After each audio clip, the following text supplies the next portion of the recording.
Indian corporate balance sheets are about the healthiest in at least 10 years, if not more. That's the verdict from the rating agencies. Rating agency CRISIL's score for H1FY23 shows that the number of upgrades were 5.5 times the number of downgrades, with 569 upgrades and only 103 downgrades. For rating agency ICRA, the upgrades are 3 times the number of downgrades, 250 upgrades and 76 downgrades. So what accounts for this extraordinary showing and what is the future looking like? I have with me two experts. Somashekar Rebudi, the Senior Director and Head Ratings Criteria, Regulatory Affairs and Operations at CRISIL, and Jitin Makkar, the Head Credit Policy and Senior Vice President at ICRA. Jitin and Somashekar, thank you very much indeed for joining us. Mr. Somashekar, first to you. Is this the best ever ratio you have seen, or was 2006-07 even better? Good morning, Lata, and happy Durgashtami to all your viewers. In the last decade, if I look at it, when we've had a sizable number of companies in our portfolio, clearly this ratio seems to be the highest. But if I were to look at 2004, 5 or 5, 6, the ratio may have been even higher. But I would like to highlight that at that point in time, the number of companies in our coverage was much, much smaller, maybe about 300 odd companies, compared to the 6,800 companies that we cover now, or even for the last decade where we used to, cover a fairly sizable number of companies. So it's not a like-to-like kind of a comparison, but in the last decade, I can say that this is amongst the highest.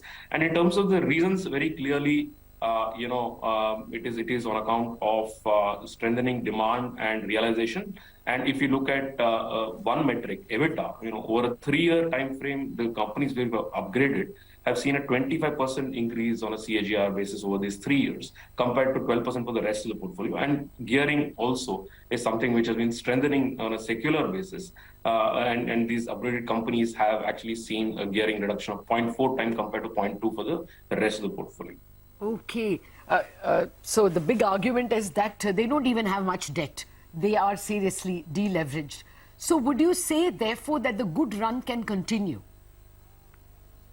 I think very clearly when we look at, infrastructure, for example, it's accounted for almost 35% of the upgrades that you said, infrastructure and the large real estate companies. And there we see that this is largely a domestic story decoupled from what is happening on the global macros and the headwinds which are there. And hence we believe that as long as the government's thrust on infrastructure spends continues, it looks like it is going to continue, we would see a fairly good run to continue here. Having said that, given the headwinds, I mean, there are certain sectors, especially the export-driven sectors, where we would see moderation in terms of their performance. Textiles, pharma, IT, for example, could see some cash flows getting moderate. I will come to the likely downsides in just a minute. Let me get Jitin into the conversation. Jitin, would you largely concur with what Somashekar is saying? Is it also infra which is pushed up? Which are the sectors that made the ratio look so good at your end as well? Yeah, hi, good morning. Yes, to a large extent, the trend lines have been very similar across the rating agencies in FY22 as well as in H1FY23. Yes, in terms of sectors, what we've seen is that at least in our portfolio, the real estate sector, textile sector, and construction and engineering sectors have been the big sectors where we've seen a bulk of the rating activity on the upward side. And other than these sectors, there have been other sectors also where, like the financial sector, where certain entity-specific rating actions have been taken.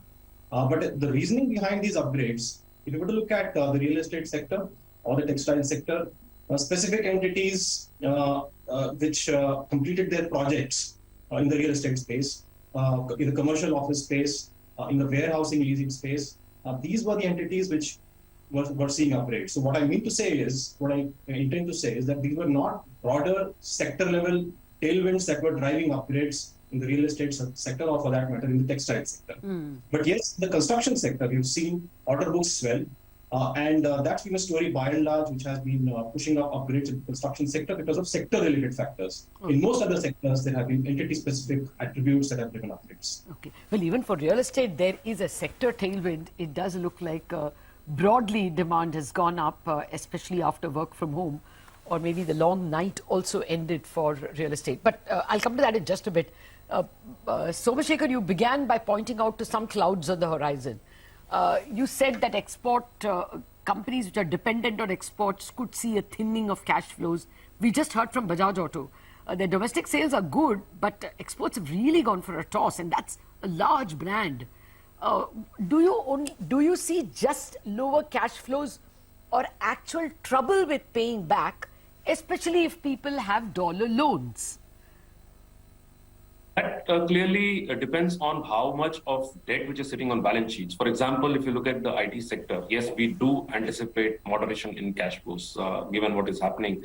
But the IT sector has very limited debt and sitting on piles of liquidity. So there we don't see or anticipate that kind of pressure. Similarly, for pharma also, by and large, most companies have very low debt on balance. So it really depends on company specific factors where you have very large amount of debt which is there. If that is the issue, then you could see some pressures. But as I mentioned, earlier, balance sheet is something where we have seen a secular trend, especially which accelerated during the last 3 years. I mean, in terms of the reduction in leverage on the balance sheets. So that is something which has built in good amount of cushion and headroom for quite a few of these sectors to tackle the headwinds going forward. Okay. I'll just come to your guess on how do you see the ratings, buckets, upgrades and downgrades moving from here on. But to the same point, Jitin, my colleague Sonal Butra is just in the process of doing a research on how companies are exposed to dollar loans. And she points out to several companies whose exposure to Europe, percentage of export earnings exposed to Europe, is fairly significant. Aarti Industries, Anupam Rasayan, Atul, Clean Science, Deepak Nitrate, Naveen Fluorine, Virati Organics, etc. Do you sense that there can be rating pressure or leverage pressure, gearing pressure on companies exposed to Europe? Yes, there could be in situations where the exposure to Europe is quite high, or for that matter to US, where again recessionary pressures have been taking. There's been a lot of talk about recession in the global markets. But yes, we see that even in the past, when there have been global concerns, overseas demand concerns, entities have managed to find a way to find alternate channels of demand. Supply has shifted. Manufacturing has been oriented towards various other customers in other geographies, including India. So yes, these are looming risks. But yes, entities have shown that their resilience and that they should be able to course correct and mitigate some of these concerns. Okay. Well, there are also companies with large forex loans, isn't it, Somashekar? Do you fear that there can be issues because of dollar loans? It depends on whether they are hedged or unhedged, and as per even a recent RBI study which they've done and the governor spoke about, I think the overall size of clearly unhedged foreign currency exposure where there is no even natural protection through either exports or through ability to pass on. That's a fairly limited. About $22 billion is the number that was quoted out of the total about $180 billion of foreign currency debt which is there. So it is a much more manageable position now compared to, let us say, what was the situation, the taper tantrum in 2013-14. Fair point. Okay, then we'll ignore if there are no clouds. Why should I look for them? What are the most buoyant sectors, Jitin? I think our visibility is there on the road sector and the construction sector, which has linkages with the road sector. Real estate sector, you mentioned that your research suggests that demand has been growing well. But yes, real estate is a story which has to be looked at in two slices. There are key players which have been doing exceptionally well, but at the same time, there are other players, smaller, less credentialed players, which have seen a big slowdown in their demand. But yes, there are these demand drivers coming from real estate and the road sector, which will have these positive rub-off effects on the related sectors like steel and cement and construction. Okay. So amongst the sectors which will see buoyancy, we would want to pin our hopes on the construction sector, road sector to a large extent. Okay.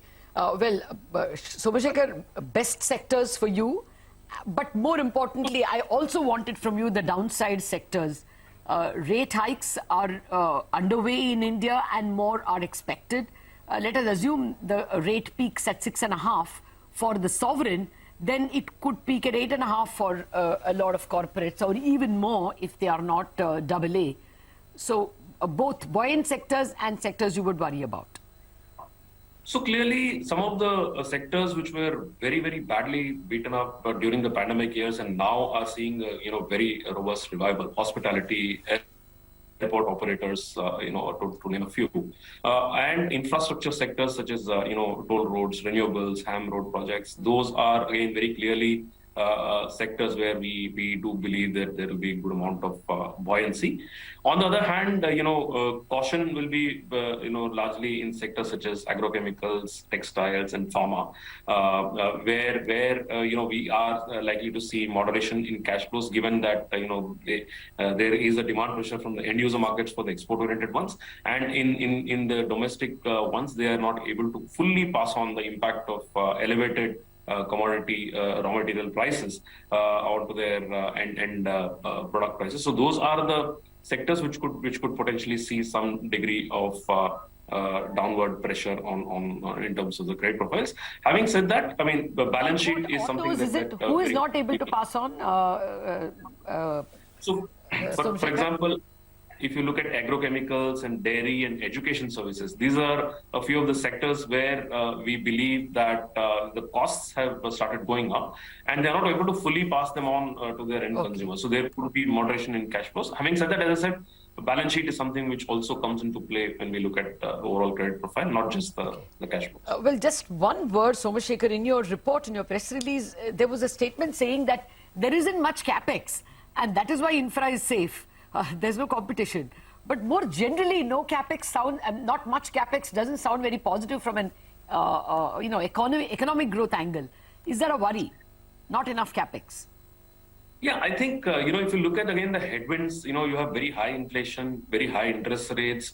The global economies are likely to go into a recession. So while we have noted that, overall capacity utilization has been trending upwards, even as per the RBI's survey, OBICA's survey, it stands at about 74%. It is something which we believe is likely to kindle the animal spirits, as we say, but the headwinds are so strong that probably quite a few of the corporates are in a wait and watch mode. Okay. In the segments such as which are linked to PLI, we do anticipate that the capex will continue. Okay. And also in the infrastructure sector, which is where the government is significantly focused, we expect investments to continue. Okay, thanks. Sobra. Absolutely out of time. One line from you, Jitin. Would you worry about capex? Depends if you are in a space where the capex is going to give you revenues like roads and construction, then you're not worried about capex at all. But yes, in the rest of the pack, the manufacturing space, still there is lack in capacity. So if demand does not pick up and you go for capex, which is unlikely, then of course balance sheets get stretched and that exerts credit pressures. Fair point. We'll have to leave it at that. The story so far is very good. That's the word we have from CRISIL and from ICRA. Thank you very much, Somashekar and Jitin. Just a word, the rupee is back under pressure, closer to the 82 mark, and bond yields are also closer to the 7.45. So all the good work of last week has gotten wiped out a bit. We wrap up and buzz out on that note. Trading ideas coming up for your Chartbust.